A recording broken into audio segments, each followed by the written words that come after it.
Hiya, how are you? Thank you for coming back. I appreciate it.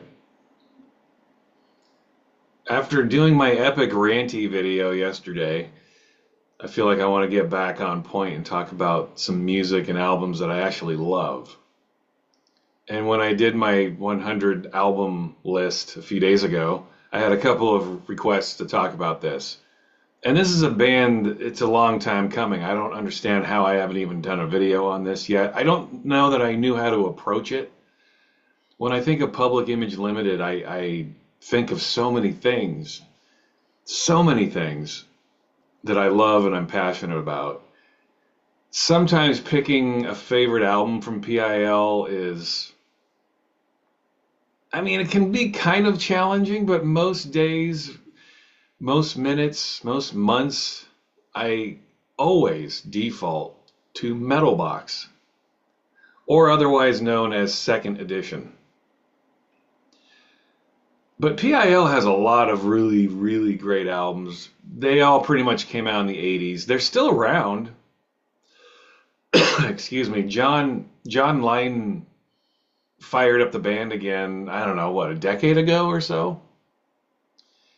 PIL ended and then he did some solo stuff, and that, in my opinion, was not very good.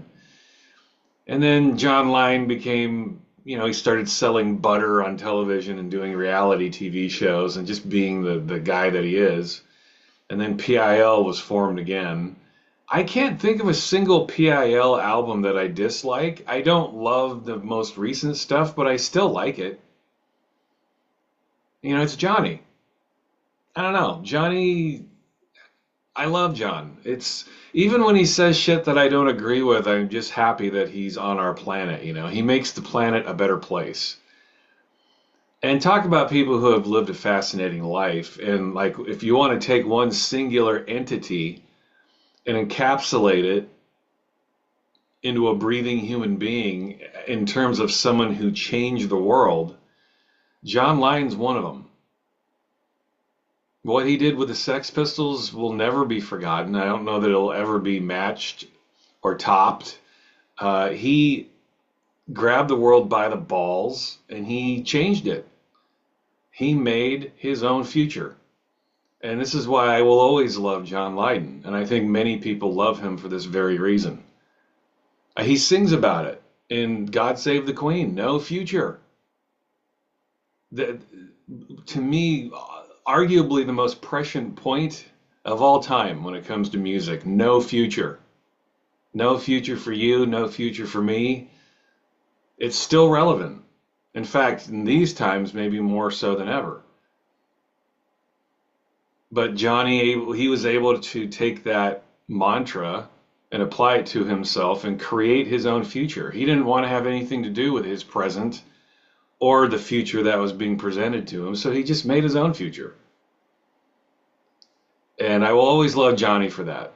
He's lost his marbles a little bit. But it's John. I mean, that's what he does. He's kooky. He's always been a little kooky, but he's also really intelligent, really fucking funny.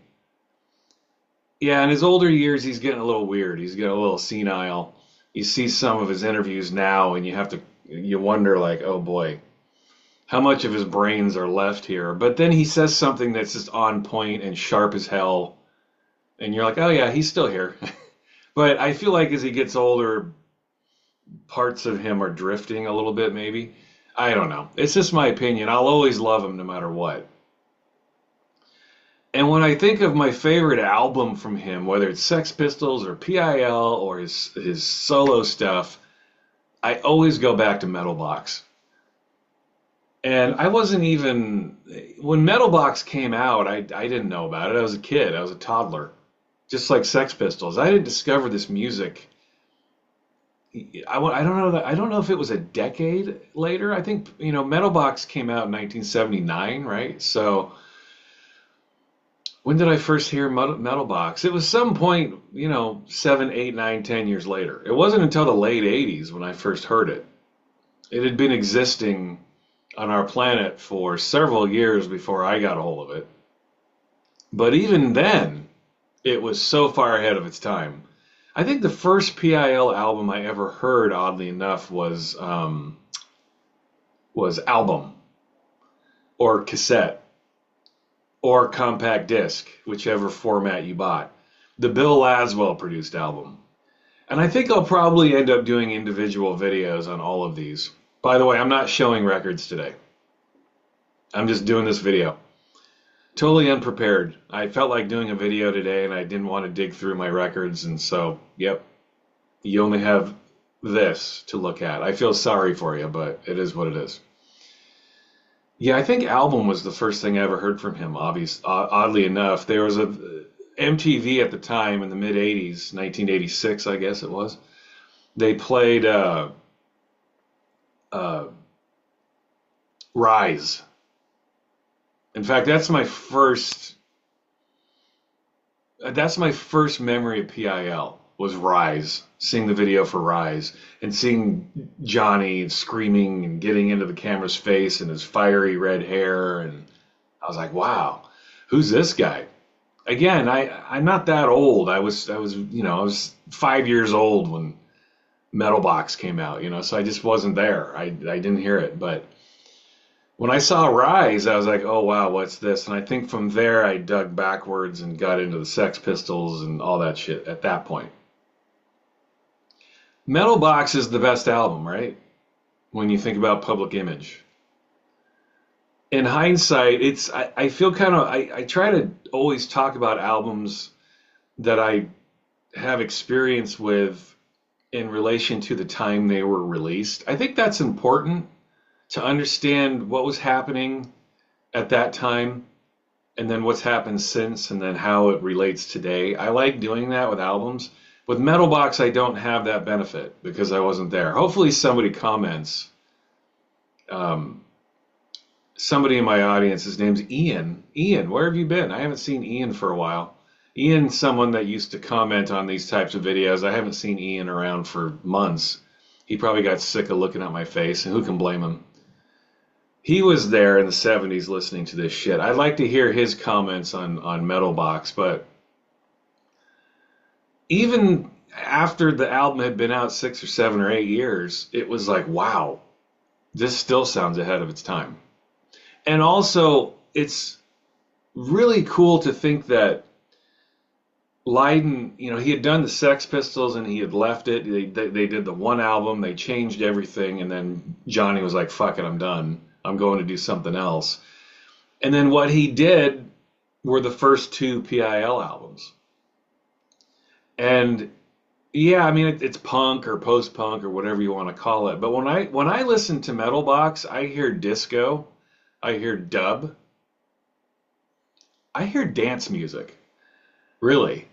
Yeah, I mean, you can call it post-punk and punk and whatever, but if you're going to call Joy Division and shit like that post-punk, you can't very well call Metal Box post-punk, can you? If you're talking about a genre. I understand that the term punk is more of an attitude, at least for me. It's not really a sound. It's an approach. It's a lifestyle, really. Not so much a sound. And so in that way, yeah, Metal Box is total punk. But sound-wise, I don't know. I hear a dance album. I hear a disco album, really. And it's so perfectly raw. The people he combined together, Keith Levine and Jah Wobble, John Wardle, I think is that his real name? John Wardle, right? Jah Wobble, whatever. Metal Box is the perfect encapsulation of a band leaving behind what they were known for and doing something completely different and confounding an audience. I love that. And Metal Box is a gleaming testament to this. And a lot of times when people make albums like that, maybe the album sucks, but in this case, the album does not suck. John Lydon was able to do all of that. He left all the bullshit behind with the Sex Pistols, which he wanted to do. He moved forward and he did something totally new, and it was awesome. And to this day, Metal Box is really cool. It's one of those albums that just kind of stands alone. It never ages. It doesn't really fit into any niche or genre easily. It doesn't fit.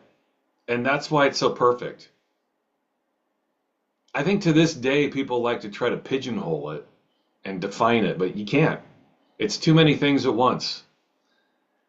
And I think by virtue of that, and this is just my opinion, it's one of the best albums ever made.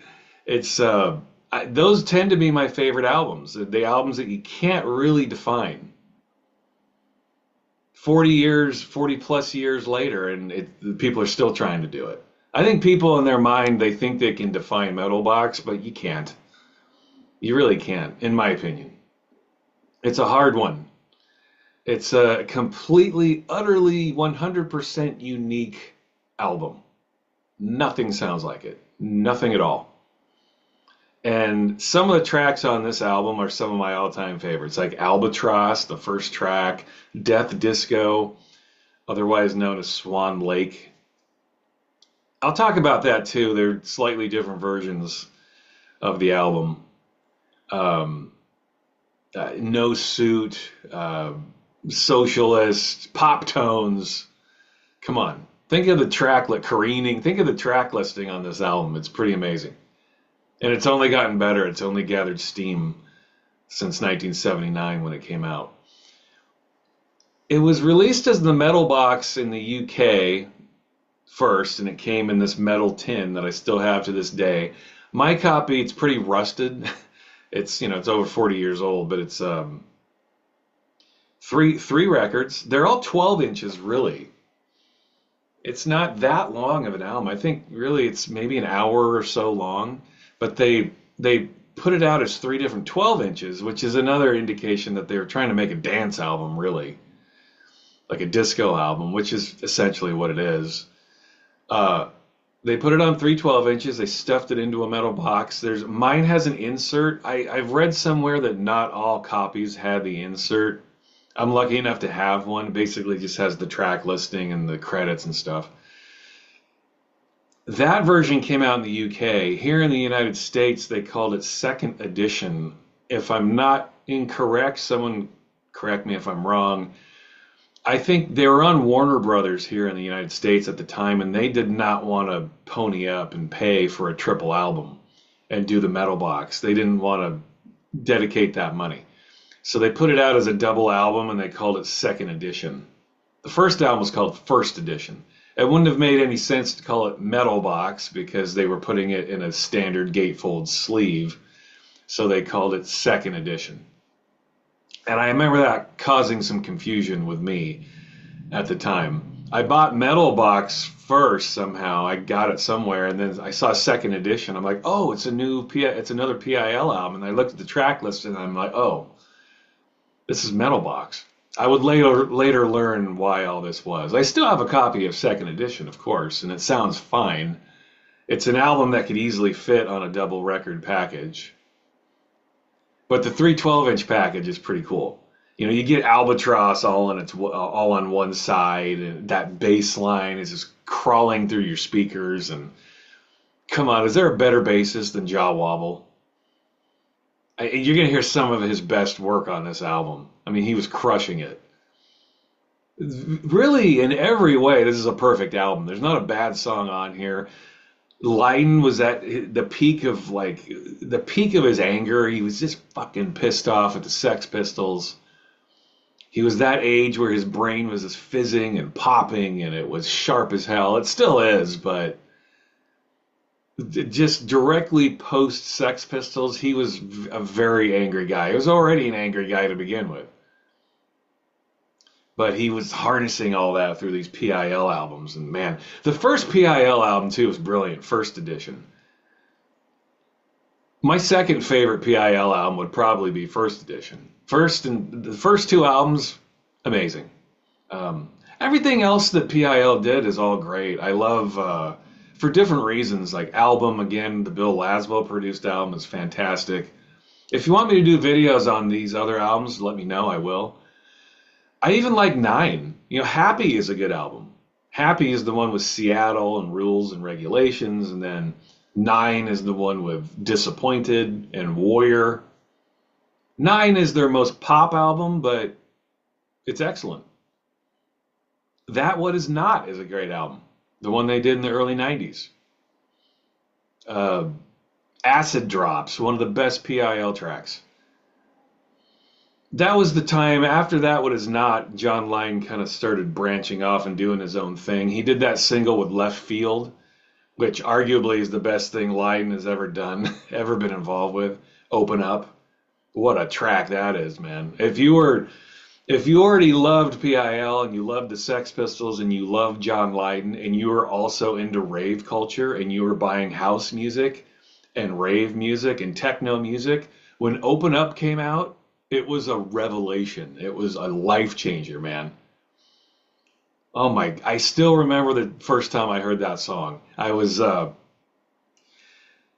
of a DJ collective here in Portland, Oregon, and we used to all, there was a stoner who would buy his records and he would rent out a tiny little space in Northwest Portland and he would sell records to all of the Portland DJs. And it was like a skull and bones club. Like he didn't let everybody in. You had to be a verifiable, provable DJ that worked actively in Portland. And he sold records at cost so he could pay for his weed.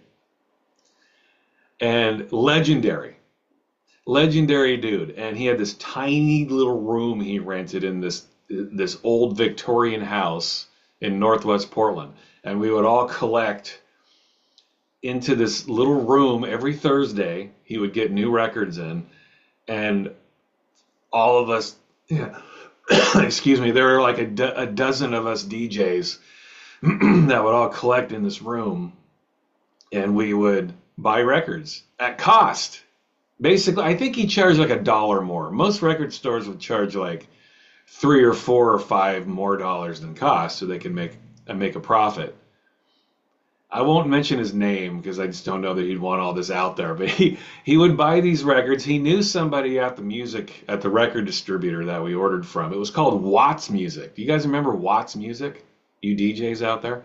He knew someone that worked at Watts. And he would bring all these awesome underground records in from Europe and the United States and everywhere. And he would charge like $1 more than cost. Just enough to buy his weed. He didn't make any profit. He just wanted to buy weed. So we'd all pile in there every Thursday.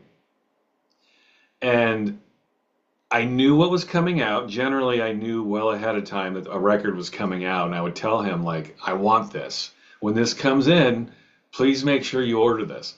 So I remember with John Lydon, I'm getting back to the point here. Sorry, I trailed off there, but I like telling stories. I knew the John Lydon Leftfield record was coming out, and I was already a huge Leftfield fan. Leftfield had put out not many records at that point. They hadn't put out their first album yet, Leftism, but they had put out Not Forgotten, Song of Life, The More I Know. They had a number of 12 inches that had come out. Release the Dubs, Release the Pressure. They had a number of singles that had come out on Hard Hands, which was their label. In 93, right?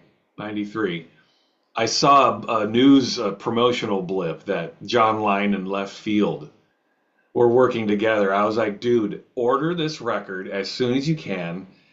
I want this. Make sure no other motherfucker gets this record. Put my name on it. Put it aside. Hide it. Sleep with it. Do whatever you need to do until I get here to buy it. Okay. So I went there that day, and he only was able to get one copy in, and he gave it to me. And me and the rest of the DJs were all compiled in this tiny room. And he had 3 turntables set up, all with speakers. And so we're all listening to samples of records to make sure we wanted to buy the records. So we're all like listening to house music and techno music and ambient music. There's sounds coming from all directions. I dropped the needle down on that Lydon and Leftfield record, and everyone else stopped playing their records. And they were all just staring at me like, what is this? I'm like, that's right. Lydon and Leftfield, baby. I'm the only one that has a copy. And they're like, dude, you got to order this for me. I mean, it slayed the room. This was a room full of snooty, snobby DJs. Very hard to please these people. When I dropped the needle down on that left field Lydon, they stopped playing whatever they were playing and they all stood at full attention. They were like, "What the fuck?" It was one of those moments. Intense. One of John Lydon's biggest moments. I mean, right up there with the Sex Pistols. It was huge. Those of you who were there, you know it was huge. That track was a monster. So, anyway, getting back to Metal Box, I feel like that's kind of what John Lydon has always done. He's always been a proponent of dance music, of disco music, of music that's just good. He's not really that interested in trying to define it. He wants to be authentic, he wants to be honest, and he wants to make good music, period. And he works with people that do that. And when he pulled together Jah Wobble and Keith Levine and the rest of the crew to do Metal Box, it was the same thing with Leftfield. It's the same thing he's always done. He works with people he respects, and he makes an interesting product. And he gives people the most bang for their buck that is humanly possible. And that's why I will always love John Lydon.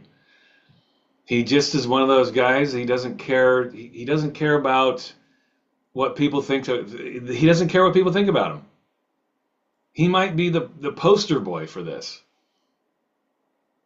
He is authentic, almost to a fault. He's authentic. And as someone, honestly, when I look at someone, that is the thing that I respect most about anybody that I meet in my life. How authentic are they? And part of me wonders if I got this from people like John Lydon, growing up with records like Metal Box. I think it is. Watching his interviews, reading his interviews, the way he carries himself, the way he's been so consistently John Lydon. He's never wavered from that. He is a hell of a human being. He is, again, honest to a fault, and I think that's what Metal Box is. It's one of the most authentic albums that I've ever heard in my life, and I've heard a lot of albums to compare it to. When I think of albums that are completely honest and original and haven't aged a day, regardless of how old they are, I think of Metal Box. So if you've never heard Metal Box, what are you doing? Take my word on this. It's an album that you want to discover. If you have heard it, why not go listen to it again? In fact, in these times, I think albums like Metal Box make the most sense, you know? In our current societies across the world that seem to worship mediocrity more than they ever have, I think these are the moments we need John Lydon in our life. Metal Box, check it out. They remastered it and reissued it, I want to say like a decade ago or so, or maybe not quite a decade. They repackaged it in the metal tin box again, and they put some extras in there. I think it was 4 records. I didn't pick it up. I kind of regret it, but not really. I don't know. I think they ended up putting the album on 2 records instead of 3, and then they put 2 more records in there. One was like a live show, and then there was another record of like mixes and like a P.I.L session, I think. I didn't pick it up because I already had all the tracks. I don't know that I have the P.I.L session, but I didn't feel like I needed it. I kind of regret it, but I already have 2nd edition. I already have the original Metal Box. I already have the remixes, the 12 inches. So it wasn't cheap. It was like $100 at that time. Basically, I was paying $100 for a P.I.L session of 3 or 4 tracks, maybe. So I kind of wish I picked it up at this point. But they did remaster it. So if you're looking to go and buy the metal tin box version, you can go get a remaster of it too. I can't speak to how it sounds. Does anybody own it? If you're watching this and you own the remaster, let me know how it sounds. I never dabbled in that version. But yeah, Public Image Limited, Metal Box. You guys wanted me to talk about it, and that's how I feel about this album. It's absolutely one of my favorites. P.I.L has a lot of great albums to choose from. If you're doing like a greatest albums list, like I did a couple days ago, there's a lot to choose from.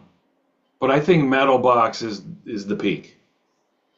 That's the standard, not just with P.I.L. albums, but with a lot of punk albums, whatever.